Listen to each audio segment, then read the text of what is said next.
Kannur ADM ആയിരുന്ന നവീൻ ബാബുവിന്റെ postmortem report പുറത്തുവന്നു. തൂങ്ങിമരണം തന്നെയാണ് മരണകാരണം എന്ന് വെളിവാക്കുന്നതാണ് റിപ്പോർട്ട്. ഇതടക്കം സമഗ്ര അന്വേഷണ റിപ്പോർട്ട് പോലീസ് ഹൈക്കോടതിയിൽ നൽകി. PP ദിവ്യ പ്രതിയായത് അന്വേഷണത്തെ ബാധിച്ചിട്ടില്ലെന്നാണ് പോലീസ് റിപ്പോർട്ട്. കേസ് അന്വേഷണത്തിന്റെ എല്ലാ മാനദണ്ഡങ്ങളും പാലിച്ചിട്ടുണ്ടെന്നും പോലീസ് വിശദീകരിക്കുന്നു. നവീൻ ബാബുവിന്റെ മരണം കൊലപാതകമാണെന്നും അന്വേഷണം CBIക്ക് കൈമാറണമെന്നും ആവശ്യപ്പെട്ട് ഭാര്യ K മഞ്ജുഷ നൽകിയ ഹർജി പരിഗണിക്കവെയാണ് കോടതി സമഗ്ര അന്വേഷണ റിപ്പോർട്ട് ആവശ്യപ്പെട്ടത്. അന്വേഷണത്തിന്റെ ഇതുവരെയുള്ള സമഗ്ര വിവരങ്ങൾ പോലീസ് ഇന്നലെ കോടതിയിൽ സമർപ്പിച്ചിരുന്നു. ഇതിനൊപ്പമാണ് പോസ്റ്റ്മോർട്ടം റിപ്പോർട്ട് പുറത്തുവന്നത്. Kannur medical college forensic medicine വിഭാഗം തലവൻ doctor Prajith TM, assistant police surgeon doctor Nikhil Lakshmanan എന്നിവർ ചേർന്ന് തയ്യാറാക്കിയ പോസ്റ്റ്മോർട്ടം റിപ്പോർട്ട് ഇങ്ങനെ. ഒക്ടോബർ 15-ന് കണ്ണൂർ ടൗൺ SIയുടെ അപേക്ഷ പ്രകാരം നവീൻ ബാബുവിന്റെ പോസ്റ്റ്മോർട്ടം പരിശോധന നടത്തി. നവീൻ ബാബുവിന്റെ കഴുത്തിൽ കുരുക്ക് മുറുകിയതിന്റെ പാട് കാണാമായിരുന്നു. ഫോറൻസിക് ഭാഷയിൽ കഴുത്തിനു ചുറ്റും 23 സെന്റിമീറ്റർ ചുറ്റളവിൽ ഗ്രൂവ്ഡ് പ്രഷർ അബറേഷൻ. ഇതല്ലാതെ ശരീരത്തിൽ മറ്റു യാതൊരു പരിക്കുകളും ഉണ്ടായിരുന്നില്ല. ശരീരം മരവിച്ചിരുന്നു. കണ്ണിൽ രക്തമയമില്ലായിരുന്നു. നഖങ്ങൾ നീലിച്ചിരുന്നു. പേശികളും ധമനികളും രക്തയോട്ടമില്ലാതെ വിളറിയിട്ടുണ്ടായിരുന്നു. നാവിൽ പല്ലമർത്തിയിരുന്നു. ശ്വാസകോശം ചുരുങ്ങിയിരുന്നു. ആമാശയം ശൂന്യമായിരുന്നു. ആന്തരിക അവയവങ്ങളെല്ലാം സാധാരണ നിലയിലായിരുന്നു. ശരീരത്തിനുള്ളിൽ അസാധാരണ ഗന്ധമില്ലായിരുന്നു.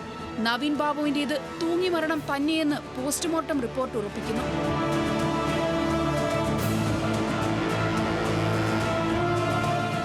നവീൻ ബാബുവിന്റെ മരണം സംബന്ധിച്ച് പഴുതടച്ച അന്വേഷണം നടത്തി തെളിവുകൾ ശേഖരിച്ചെന്ന് പോലീസ് കോടതിയിൽ നൽകിയ റിപ്പോർട്ടിൽ പറയുന്നു.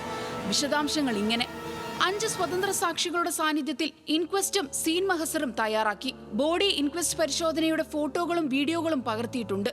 ശരീരത്തിൽ നിന്ന് കണ്ടെത്തിയ നൈലോൺ കയറിന്റെ ഭാഗമടക്കം 8 വസ്തുക്കൾ തെളിവായി ശേഖരിച്ചു. സംഭവ സ്ഥലത്ത് നിന്ന് ശേഖരിച്ച വിരലടയാളങ്ങൾ ഫോറൻസിക് പരിശോധനയ്ക്ക് അയച്ചു. വസ്ത്രങ്ങളും അനുബന്ധ സാധനങ്ങളും തെളിവായി ശേഖരിച്ചു.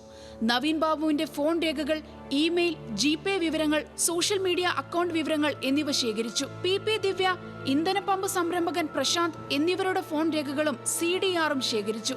പ്രശാന്തിന്റെ ബാങ്ക് അക്കൗണ്ട് വിവരങ്ങൾ ശേഖരിച്ചു. പ്രശാന്ത് പെട്രോൾ പമ്പിന് അനുമതി കിട്ടാൻ നൽകിയ അപേക്ഷയും ഇത് തയ്യാറാക്കിയതിന്റെ ഇലക്ട്രോണിക് ഡാറ്റ, സംഭാഷണങ്ങളുടെ ശബ്ദരേഖ എന്നിവ പിടിച്ചെടുത്തു.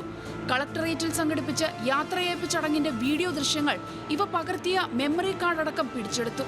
നവീൻ ബാബുവിന്റെ ബാങ്ക് അക്കൗണ്ട് സ്റ്റേറ്റ്മെന്റും ക്വാർട്ടേഴ്സിന്റെ താക്കോലും പിടിച്ചെടുത്തു. ദിവ്യയുടെ രാജിക്കത്തും പ്രശാന്തിനെ പരിയാരം മെഡിക്കൽ കോളേജിലെ ഇലക്ട്രിക്കൽ ഹെൽപ്പർ തസ്തികയിൽ നിന്ന് സസ്പെൻഡ് ചെയ്ത കത്തും പിടിച്ചെടുത്തു. Kannur collectorate, railway station, Muneeswaran കോവിലും സമീപ സ്ഥലങ്ങളിലെയും ലഭ്യമായ CCTV ദൃശ്യങ്ങൾ ശേഖരിച്ചു. പ്രതിയുടെ രാഷ്ട്രീയ ബന്ധം അന്വേഷണത്തെ ബാധിച്ചിട്ടില്ലെന്ന് പോലീസ് റിപ്പോർട്ടിൽ പറയുന്നു. അന്വേഷണത്തിൽ അപാകതയുണ്ടെന്ന് എങ്ങനെ പറയാനാകുമെന്ന് കോടതിയും സംശയം ഉന്നയിച്ചിരുന്നു.